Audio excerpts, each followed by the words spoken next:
Hi there, it's Joanna Fortune here from Soliv. I just want to talk to you today about an alternative to our screens. When we're having a rainy afternoon or you've got a really busy day at home and you've got things to do, and it's so easy to just put the children in front of the TV or all of a sudden not realize how long they've been in front of the TV, or you might have them on tablets or smartphones because it keeps them occupied.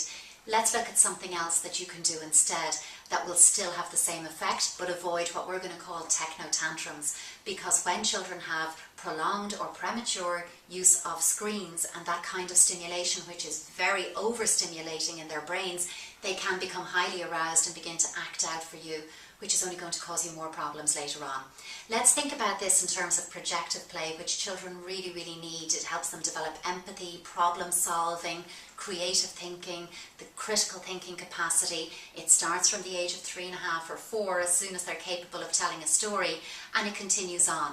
So taking that and holding that in mind, there is a product that is widely available and that I find really useful, and I use myself here in the clinic quite a lot. It's Story Cubes. Rory Story Cubes.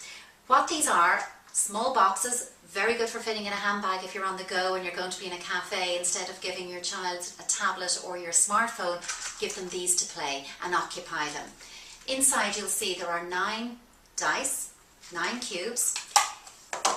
On each side you've got symbols, and what you do, shake them, roll them out, and depending on how they land, you've got all of these symbols that show. And then you start to tell a story. Your child can do this by themselves or with each other. Even better if you've got time to do 1 or 2 with them as well, because they really enjoy that, and it allows you to think about it from the perspective of their developmental stage.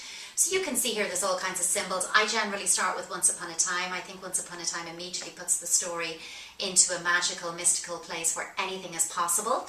So you might start Once Upon a Time in a land far away where you could only get to by aeroplane and had to cross bridges and water along the way.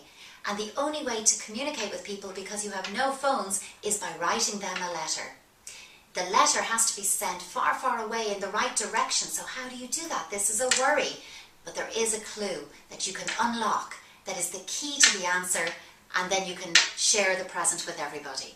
So you make up the symbols as you go. It can be any story at all, and it's a lovely way of occupying children. Equally, and especially if you've got very small children at home where you might be a bit worried about the size of these going into little mouths, or for use with a big family altogether, these come in a max version, which I would use a lot. They're just the same cubes, same symbols, bigger. Safer to use with small children, more effective with groups, everybody can see them. You again can roll them and do them the way I just did. Or here's another way to try them. Try stacking them as you tell the story, and as you build them up and get to the top, you can begin then to continue the story going down one side, up another side, down a side, and your story can go on. And let's see how far we can take those creative imaginations. Far more than 15 minutes of play. This is a whole rainy day afternoon occupied without any screens being turned on. Techno tantrums avoided. Enjoy.